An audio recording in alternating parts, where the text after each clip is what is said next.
गीत शुणा रेडी गीत शुणा तो मंच उपरे जो म्यूजिशियंस माने अच्छा ये सब छोटिया छोटिया जंतु नुहति बहुत बड़ बड़ हस्ती एम सब ये मुसी भाई की देखुं ये एकिटिया थे मेलोडी कहीं दरकार पड़ते ओ निया धुआ गीत शुणा तो कौटा शुणा कुंचु कुंचिया ओके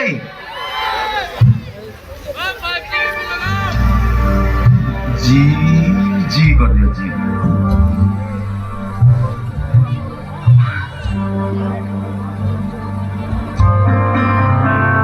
बाराबारी भैया मिश्रा आज ब्रिटिश समय यात्रा हुई बना होना भारत के बेस के सेक्टर एदिकाते मीटा में सामाजिक यात्रा हुई बना होना पुहुरिया नितुम तो चेत लेकर रिंग लिया मा ना एडुटे ब्रेक लेबी एई मंच को मु 3 वर्ष तळे आस्तिली आम बारिपदार 3-4 जन झील मो सागे आसिक नाची से भितर गोटे सुंदरी झीटे थिला मुझे नहीं आम फिल्म रे हिरोइन करदेली से झीटी ना हूँ मनीषा आम बारिपदा झील गाँव रो ना गालुआपुर फिल्म रे हिरोइन होते कुंचु कुंचिया बाल गोटे कह न देखेले मोर भी मूड आसब ना एक्चुअली आपण मैंने जब कहे मनीषा को डाक मंचू डाक प्लीज मनीषा गोटे जोरदार ताली हो जाओ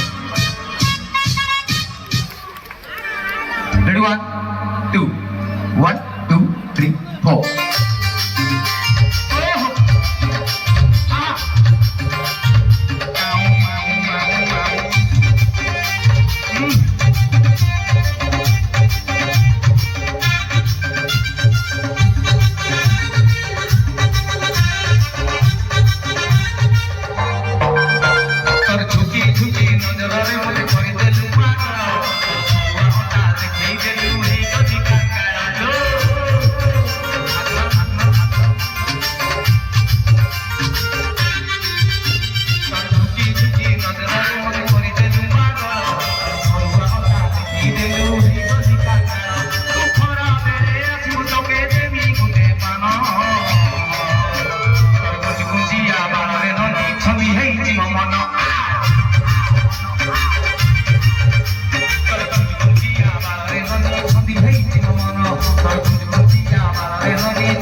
छंदी हेइछि मो मन तोर कुंज कुंजिया मारे नदी छंदी हेइछि मो मन तोर कुंज कुंजिया मारे नदी छंदी हेइछि मो मन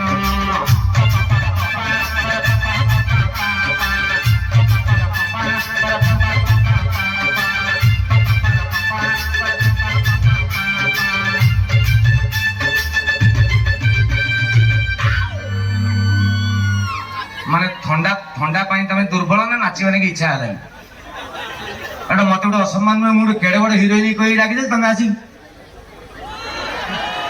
ये सब पंडित कहबो कहला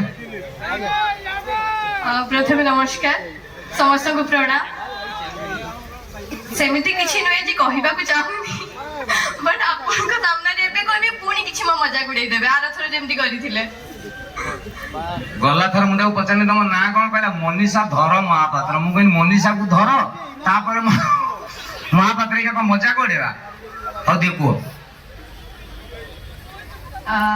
भाभी नथली जेबे एट को आसीथिली आपन को सेते एज ए परफॉर्मर मु डांस करिथिली बट एते बड़ सुजोग पाइली आपन को सहित को आर्टिस्ट भाबरे मूवी करिली गारो ना गालवापुर एवं समस्त एते सारा भलो पाइबा पाइली आपणक सहयोग तो बहुत सारा पाई कहीं जिते फर्स्ट मु गली से पाद रखिली इंडस्ट्री भाभी नथली कि डर थिला मनरे केमिति कौन करी से आपन बहुत साहाय्य करथिले मते गोटे गोटे लाइन बुझे दउथिले केमिति कौन एक्टिंग करबा को हबो सेति पे बहुत बहुत धन्यवाद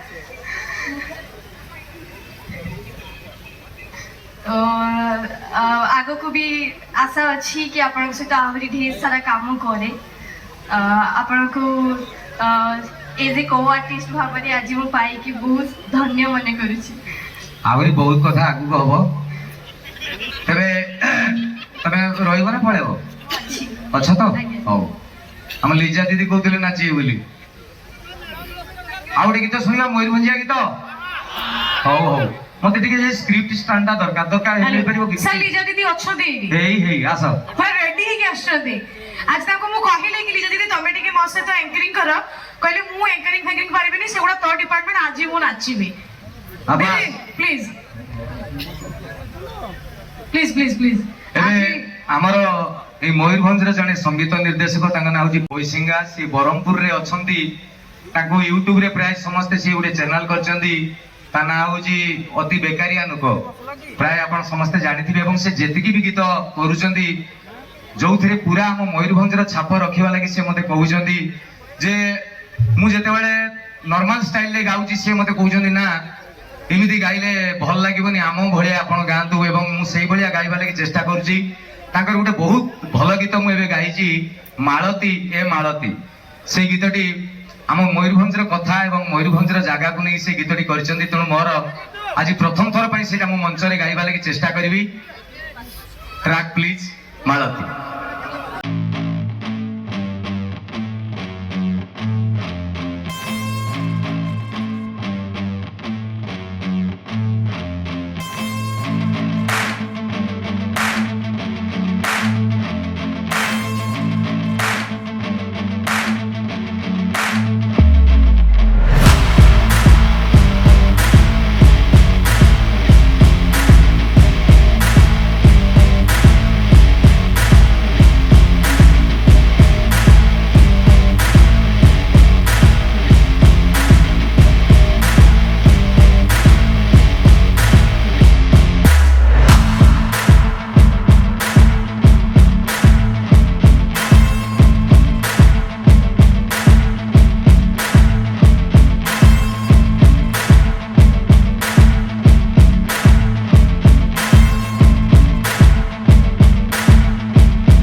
ଆରେ ଆଖିରେ ଲଗେଇ କଳା କଜଳ ଦେଖଉଛୁ କେତେ ପାଗ ନେଇଛି ଭିତରେ ଶିବେଳି ପାଣ ଦେଖେଇ ଦେବି ପାଗ ତତେ ପାପୁଡ଼ି ଚାଟ ଖୁଏଇବି ତତେ ପୋଡ଼ା ଚିକେନ ଖୁଏଇବି ତତେ ହାଣ୍ଡିଆ ରସି ଦିନେଇବି ତୁ ଘରୁ ବାହାରିଆ ତତେ ଷ୍ଟେସନ ବଜାର ବୁଲେଇବି ତତେ ଲୁଲୁ ଜଙ୍ଗଲ ଦେଖେଇବି ତତେ ଘରେଇ ପାଣି ପିଇଦେଇବି ତୁ ଶିବିର ବାହାରିଆ ଟିକେ ଜଣେଇକି ମତେ ଚାହିଁଦେ ଟିକେ କେନେଇକି ମତେ ଛୁଇଁଦେ ଟିକେ କଣେଇକି ମତେ ଚାହିଁଦେ ଟିକେ କଣେଇକି ମତେ କହିଦେ ମୋ ଅନ୍ଧାର ଘରେ କେବେ ହବୁଲ ପ୍ରେମର ମହମବତୀ ମାଳତୀ ଏ ତୋର ମାଳତୀ ଓ ତୋର ମାଳତୀ କେବେ ଜାଣିବୁ ମୋ ଘରେ ସଞ୍ଜବତୀ ଏ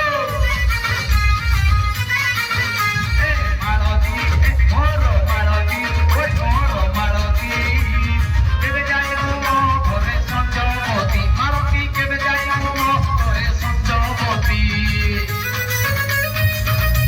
ବେଗ ବଢେଇ ଦେ ଓ ଯେମିତି ଜଗନ୍ନାଥଙ୍କ ଭଜନ ସେ ଗୀତଟି ମୁଁ ଗାଇବା ପୂର୍ବରୁ ଆଗେ ଗୋଟେ ଫାଷ୍ଟ ଇନଷ୍ଟ୍ରକ୍ସନ ଯେ ସେ ଗୀତଟି ମଦ ଉପରେ ପର୍ଯ୍ୟବେସିତ ମଦର ଫୁଲ ଫର୍ମ ହଉଛି ମରେ ମରିବ ଯିଏ ଦାନ୍ତ ଦେଖଉଛ ଶୁଣ ଓ ମରେ ମରିବ ଦରେ ଦରିଦ୍ର ହବ ତା ବାଦ ବି ଦେଖିବେ କ୍ଷୀର ବାଲା ବୋଲେ ଦୁଆର ଦୁଆର ଜମାରୁ ବେପାର ହଉନି ନାଲି ପାଣି ଦୋକାନ ହାଫ ଟେ ଖୋଲା ଗୋଟେ ଗୋଟେ ଜାଗାରେ ଖାଲି କଣା ତା ବାଦ ବି ନାଗିଛି ନାହିଁ ମଦୁଆକୁ ଆପଣ ବୁଝେଇବା ଲାଗି ଚେଷ୍ଟା କରିବେ ମଦ ଛାଡିଦେ ସିଏ ଏମିତି ବୁଝେଇବେ ଆପଣ କହିବେ ମୁଁ କାଲି ପାଖରୁ ନବା ଆରମ୍ଭ କରିବି ମାନେ ମଦୁଆଙ୍କ ଉପରେ ଦି ଚାରିଟା ଘଟଣା ଆକ୍ଚୁଆଲି ଆମ ଏରିଆରେ 20-25 ବର୍ଷ ତଳେ କଥା ମୁଁ କହୁଛି ମଦୁଆଙ୍କୁ ମୁଁ ଯୋଉ ଯୋଉ ରେଞ୍ଜରେ ଦେଖିଛି ଆପଣ ଭାବି ପାରିବେନି ମୟୂରଭଞ୍ଜରେ ପ୍ରାୟ ସମସ୍ତେ ଦେଖିଥିବେ ଆକ୍ଚୁଆଲି ମଦୁଆଙ୍କ ଉତ୍ପାତ ଆମ ଏରିଆରେ ଟିକେ ଅଧିକା ହଁ ନା ନା ଗୋଟେ ମଦୁଆ ମଦଟା ପିଇ ଦେଇଛି ଆଙ୍ଗୁଳି ଗଳିକି ମାପିଛି କଳ କଳ ହଉଛି ମଦ ପିଇଲେ କଣ ଅସୁବିଧା ହୁଏ ମୁଁ କହୁଛି ଆଙ୍ଗୁଳି ଗଳିକି ମାପିଛି କଳ କଳ ହେଲା ଏଇ ମାପ ତାର ଜାଣିଲା ସେ ମତେ ମାପ ହେଲା ରାତି 11:30 ବେଳେ ଘରକୁ ଫେରୁଛି ଗାଡି ଗଡି ଗଡି ଯା ଚାଲି ଯା ବେ ଗାଡି ଡ୍ରାଇଭର ତୁ ଚଲଉଛୁ ତୋ ମନ ତୁ ଘଟଗାଁ ଯିବୁ ତୁ ଆନ୍ଦପୁର ଯିବୁ ମୁଁ କିଏ ଗାଡି ଗାଡି ଯା ଏ ଯୋଉ ଯା କହିଦେଲା ତା ପାଦରୁ ଚପଲଟା ବାହାରିଗଲା ସିଏ ଏଇଠି ଠିଆ ହେଇଛି ଚପଲ ସେଠି ମଦ ପିଚ୍ ଟେମ୍ପରାମେଣ୍ଟ ଇଗୋ ବେ ଚପଲ ତୁ କଣ ବାହାରିଗଲୁ ତାମାନେ ତୁ ଭାବିଛୁ ମୁଁ ଯାଇକି ତତେ ପିନ୍ଧେଇବି ଚାନ୍ସ ନାହିଁ ତୁ ବାଟା କମ୍ପାନୀ ଛୁଆ ମୁଁ ବାପର ଛୁଆ ଏଇଠି ଠିଆ ହେଲି ଚପଲ ପ୍ଲିଜ ଭଲରେ କହୁଛି ଆସିକି ପାଦରେ ପଶ ରାତି 11:40 ଠିଆ ହେଇଛି ସକାଳ 6:20 ଚପଲ କାଳେ ଆସିକି ତା ପାଦରେ ଗଳିବ ଯେଗା ଲୋକ ସକାଳ ଝାଡା ଫାଡା ଉଠିଲେ ବୁଝିଗଲା ସାରାଟି ମଦ ପିଇକି ଭୁଲ କରିଛି ଆଉ ଇଏ ଗୋଟେ ମଦୁଆ ଆଉ ଗୋଟେ ମଦୁଆ ଆଗରୁ ମାର୍କ କରିଥିବେ ଆପଣ 20-25 ବର୍ଷ ତଳେ ପୁଅ ପିଲାଙ୍କର ପ୍ୟାଣ୍ଟରେ ଏଇ ଜାଗାରେ ଚେନ୍ ନାଗୁନଥିଲା ବଟମ ନାଗୁଥିଲା ଜାଣିଛନ୍ତି ତ ପୁଅ ପିଲାଙ୍କ ପ୍ୟାଣ୍ଟରେ ଆଉ ଚେନ୍ ନାହିଁ ବୋତାମ ଥିଲା ସେଇ ସମୟରେ ଗୋଟେ ମଦୁଆ ଆଗଟା ତ କହିଲି ତାର ଆଙ୍ଗୁଳି ଗଳିକି କଳ କଳ ଇଆର ତାଳୁକୁ ଉଠି ଯାଇଛି ମାଲ ରାତି 11:30 ଖଣ୍ଡେ କଣ ବିୟର ଫିୟର ମଦ ଫଦ ପିଇଛି ଘରକୁ ଫେରୁଛି ଏମିତି ଆସୁଛି ଆପଣ ଭାଇ ମାନେ ମାର୍କ କରିବେ ଯୋଉଗୁଡା ବିୟର ମଦ ଫଦ ପିଅନ୍ତି ତାଙ୍କୁ ଘନ ଘନ ପରିସ୍ରା ଲାଗେ ହଁ ନା ନା ହଁ ପିଇଛନ୍ତି କେମିତି କନଫର୍ମ ଯିଏ ପିଇଛନ୍ତି ଫଟୋଛୁ ହଁ ହଁ ଲାଗେ ଜାଣିଛନ୍ତି ସିଏ ତାକୁ ଲାଗିଛି ପରିସ୍ରା ଆଉ ଗୋଟେ ଜାଗାରେ ପେଣ୍ଟ ବଟମ ଖୋଲିଛି ପରିସ୍ରା କରିଛି ପରିସ୍ରା କରିସାରିଲା ପରେ ଶଳାଟି ଜାଣିପାରି ନାହିଁ ସାର୍ଟ ବଟମ ଟିକେ ପେଣ୍ଟରେ ଦେଇଦେଇଛି ଆଉ ତାପରେ ଯୋଉ ଠିଆ ହେଇଛି ଏମିତି ହେଇଛି ସିଏ ଭାବିଛି ବଟାମ ପ୍ରୋବ୍ଲେମ ସିଏ ଭାବିଛି ତା ଅଣ୍ଟା ନାଗଲା ସିଏ ହଠାତ୍ ମୁତିଲା ଭଲରେ ତାପରେ ଠିଆ ହେଇପାରୁନି ନା ସେ କଣ ହେଇଗଲା କହିକି ରାତି 11:30 ବେଳେ ଡାକ୍ତର ଘରେ ଟିଙ୍ଗ ଡଙ୍ଗ ଡାକ୍ତର କଣ ହେଇଛି ସାର୍ ଦେଖିଲେ ଅଣ୍ଟା କଣ ଡାକ୍ତର କହିଲେ କଣ କରୁଥିଲ ଲାଗିଲା କହିଲେ ନା ସାର୍ ମୁତୁଥିଲୁ ସାର୍ ଡାକ୍ତର କହିଲେ ମୁତିରୁ କେମିତି ତ ଅଣ୍ଟା ଲାଗିବ ରାଣା ସାର୍ ତମ ଦିହ ଅନୁସାରେ କେବଳ ମୁତିଛି ସାର୍ ଆଉ କିଛି କରିନି ଡାକ୍ତର କହିଲେ ସାର୍ ମଦ ପିକି ତ ବଡି ଡ୍ୟାମେଜ ହେଇଗଲା ସାର୍ଟ ପ୍ୟାଣ୍ଟ ଖୋଲି ଏଇ ଷ୍ଟ୍ରେଚର ଉପରେ ଶୋଇଲୁ ନା ଆଜ୍ଞା ସୁ ଇଏ ଏମିତି ଗଲା ଯୋଉ ସାର୍ଟ ପ୍ୟାଣ୍ଟ ଯେତେବେଳେ ବଟମ ଖୋଲିଲା ଡାକ୍ତର ବୁଝିଗଲେ ଶଳା ବୋତାମ ଭୁଲ ଦେଇଛି ଆଉ କହିଲେ ଭାଇ ଖୋଲିବା ଦରକାର ନାହିଁ ଆଉ ଥରେ ପିନ୍ଧିଲୁ ନା ଆଜ୍ଞା ଖୋଲିଲୁ ସେମିତି ଶୋଇ ପଡିବୁ ଡାକ୍ତର କହିଲେ ତୁ ଆগে ବୋତାମ ଦେ ସେ ଡାକ୍ତରକୁ ଚାହିଁକି ଯୋଉ ଦେଇଛି ଠିକ ଦେଇଛି ଆଉ କିନ୍ତୁ ତା ମୁଣ୍ଡରେ ଅଛି ତା ଅଣ୍ଟା ପନରେ ସେ ଏମିତି ହେଇକି ଅଛି ଡାକ୍ତର କହିଲେ ଏବେ ସିଧା ହେଇଯିବ ଦେଖ କହିଲା ନା ହବାନି ଡାକ୍ତର କହିଲେ ହେଇଯିବ ଠିଆ କହିଲା ନା ତମେ ଟେବଲେଟ୍ ଫେବଲେଟ୍ କିଛି ଦେଇନ ବେ ହେଇଯିବ ଦେ ସାର୍ ପ୍ଲିଜ୍ ସାର୍ ନହେଲେ ଇଞ୍ଜେକ୍ସନ୍ ଦିଅନ୍ତୁ। ଡାକ୍ତର କହିଲେ ବାପା କହୁଛି ହେଇଯିବ ଦେଖ। ହେଇଗଲା ସାର୍। ଫାର୍ଷ୍ଟ ଟାଇମ୍ ସାର୍ ମୁଁ ଗୋଟେ ଡାକ୍ତର ଦେଖିଲି କେଣ୍ଟ ବିଲିଭ୍ ଯେ ବିନା ମେଡିସିନରେ ତମେ ଭଲ କରିଦେଲ। ସେ କିନ୍ତୁ ନିଶା ଛାଡ଼ିଲା ପରେ ବୁଝିଥିବ ସେଟା କ'ଣ ହେଇଥିଲା ତାର। ଇଏ ହଉଛନ୍ତି ମଦୁଆ। ଜଣକୁ ମୋ ସାଙ୍ଗକୁ ଥରେ ମୁଁ ବୁଝେଇଲି ମଦ ଛାଡ଼ିଦେ, ଆଲକୋହଲ କିଲ୍ସ। ମଦ ପିଉଥିବା ଲୋକଙ୍କୁ ଆପଣ ଥରେ ଯାଇକି ପଚାରିବେ ମଦ ପିଇବା ଦ୍ୱାରା ଯଦି ଗୋଟେ ଲାଭ ହଉଥିବ, ସେ ଯଦି ଗୋଟେ ମଦ ଖରାପ ସମସ୍ତେ ପିଉଛନ୍ତି, ସରକାର ବିକୁଛନ୍ତି। ବାରିପଦାରୁ ଉଦଳା ଯାଆନ୍ତୁ, ସନଷ୍ଟ୍ରୋକ ଟାଇମରେ ଶୋଷ ଲାଗିବ, ଆପଣ ଟ୍ୟୁବୱେଲ 3ଟା ପାଇବେନି କିନ୍ତୁ ମଦ ଦୋକାନ 6ଟା ଖଣ୍ଡେ ପାଇବେ। ଆମ ସରକାର କହୁଛନ୍ତି ଏଇଠିକା ଲୋକ ପଛେ ପାଣି ବିନା ମରିଯାଇବି କିନ୍ତୁ ମଦ ବିନା ନୁହଁ। ସେ ଜାଗାରେ ତୁ ମଦକୁ ନିନ୍ଦା କରିବୁ, ପ୍ରମାଣ ଦେଇକି ବୁଝା। ମୁଁ କହିଲି ଓକେ, ଗୋଟେ ଟେବୁଲ ଆଣିଲି, 2ଟା କାଚ ଗ୍ଲାସ ଆଣିଲି, ଗୋଟେରେ ମଦ ରଖିଲି, ଗୋଟେରେ ପାଣି ରଖିଲି। ମୁଁ କହିଲି ଦେଖ, କହିଲା କ'ଣ? ର ମାଟି ତାଡ଼ିକି 2ଟା ଜିଆ ନେଇ ଆସିଲି, ଗୋଟେକୁ ପାଣିରେ ପକେଇଲି, ଗୋଟେକୁ ମଦରେ ପକେଇଲି। ମୁଁ କହିଲି ଅବଜରଭେସନ ଷ୍ଟାର୍ଟ। ଦେଖ, କହିଲା କ'ଣ? ମୁଁ କହିଲି ପାଣିରେ ଯୋଉ ଜିଆଟା ପଡିଛି ଦେଖିଲା, କହିଲା ମଲା ପାଣିରେ ଜିଆ ରହେ, ପହଞ୍ଚୁଛି, ଏଥିରେ ଅସୁବିଧା କ'ଣ? ମୁଁ କହିଲି ମଦରେ ଯୋଉଟା ପଡିଲା ବେଟା କ'ଣ ମରିଗଲା? ମୁଁ କ'ଣ ବୁଝିଲୁ? ଏଇଠି ଆଲକୋହଲ କିଲ୍ସ, ମଦ ମାରିଦିଏ, ଯୋଉଥିପାଇଁ ସେ ଜିଆଟା ମରିଗଲା। କହିଲା ଆଖି ଖୋଲିଦେଲୁ ତୁ। ମୁଁ କହିଲି ଆଉ ପିଇବୁନି? କହିଲା ନା। ମୁଁ କହିଲି ଆଉ? କହିଲା ଗୋଟେ ଗୋଟେ ନିବି ପିଉଥିଲି, ଏଣିକି କୁଆଡେ ପିଇବୁ। ମୁଁ କହିଲି ଭାଇ ତୁ କ'ଣ ବୁଝିଲୁ କି? କହିଲା ମଦ ପିଇଲା ମୋ ପେଟରେ ଯେତିକି ଜିଆ ଅଛନ୍ତି ମରିଯିବ। ତେଣୁ ମଦୁଆଙ୍କୁ ବୁଝେଇବା ଦରକାର ନାହିଁ, ଯିଏ ପିଉଛନ୍ତି ତାଙ୍କୁ ଆହୁରି ପିଆନ୍ତୁ, ଆଇଦାର ସିଏ ସରିଯାଆନ୍ତୁ ନହେଲେ ମଦ ସରିଯାଉ, କ'ଣ ତ ଗୋଟେ ହବ। ତ ସମସ୍ତ ମଦ ପ୍ରେମୀ, ତେଲ ପ୍ରେମୀ ଭାଇ ଭଉଣୀ ମାନଙ୍କ ପାଇଁ এই গীতটি ମୁଁ ଶ୍ରଦ୍ଧାଞ୍ଜଳି ପୁଷ୍ପାଞ୍ଜଳି ସଦୃଶ ଅର୍ପଣ କରୁଛି।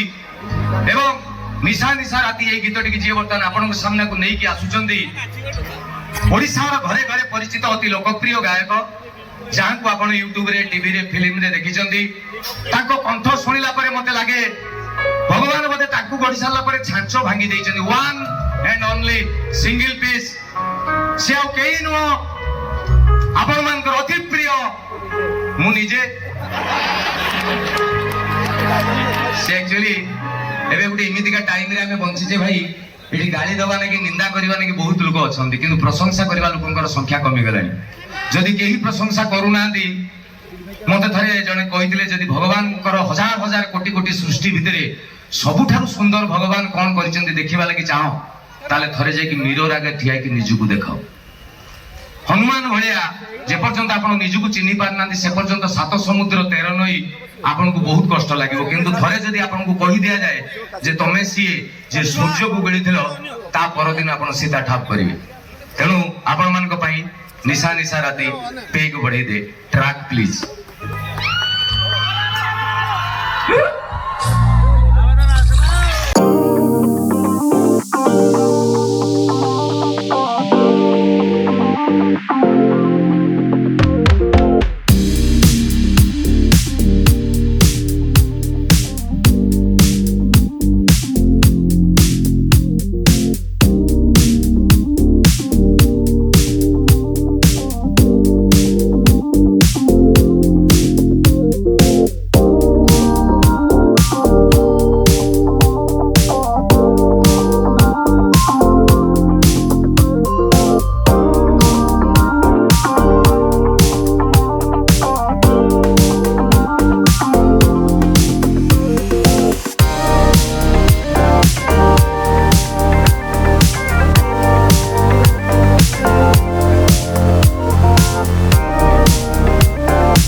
ମୟୂରଭଞ୍ଜିଆ ଆପଣ ଆପଣଙ୍କର ପରିଚୟକୁ ରଖିବେ ସବୁବେଳେ।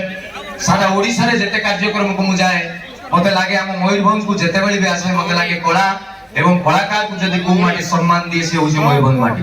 ଆମ ଭଞ୍ଜ ଭୂମି ମୁଁ ଗର୍ବରେ କହେ ମୟୂରଭଞ୍ଜିଆ ସାରା ଦିଲ ସେ ମୟୂରଭଞ୍ଜିଆ। ମୁଁ ଯାଇ ନାହିଁ ମୁଁ ଅଛି, ଅର୍ପିତା ଅଛନ୍ତି, ସ୍ୱରାଜ ଆସିକି ପହଞ୍ଚିଲେଣି। ଏଠି ଆମ ମୟୂରଭଞ୍ଜ ମାଟି ଆପଣ ଜାଣିଛନ୍ତି କି ନାହିଁ ସମସ୍ତେ ଜାଣିବେନି କେମିତି। ଏଠି ସୂର୍ଯ୍ୟକୁ ଟର୍ଚ୍ଚ ଲାଇଟ୍ ମାରିବା ଯା ଏ ମାଟି ବିଷୟରେ ଆପଣଙ୍କୁ ବୁଝେଇବା ସେୟା। 10 ଜଣରେ 7 ଜଣ ଆର୍ଟିଷ୍ଟ ଯୋଉ ମାଟିରେ ଅଛନ୍ତି ସେଇ ମାଟିକି ମୟୂରଭଞ୍ଜ କହନ୍ତି। ପୁଣି ଆରମ୍ଭର ସେଇ ଲାଇନଟା ଆଉ ଥରେ କହିବି, ସାରା ଭାରତର ଯିଏ ମେନ୍ ସେ ଆମ ମୟୂରଭଞ୍ଜର ମେନ୍। ତେଣୁ କାର୍ଯ୍ୟକ୍ରମ ଚାଲୁ, ମୁଁ ଅଛି, ପୁଣି ଥରେ ଆସିବି। ଅନୁରୋଧ କରିବି ଆଙ୍କର ମହୋଦୟଙ୍କୁ ସେ ଆସିବେ ଏବଂ କାର୍ଯ୍ୟକ୍ରମକୁ ଆଗକୁ ନେବେ। ଓ କି ଦୁଃଖ ଅଛି ଗାଇବି ଗାଇବି।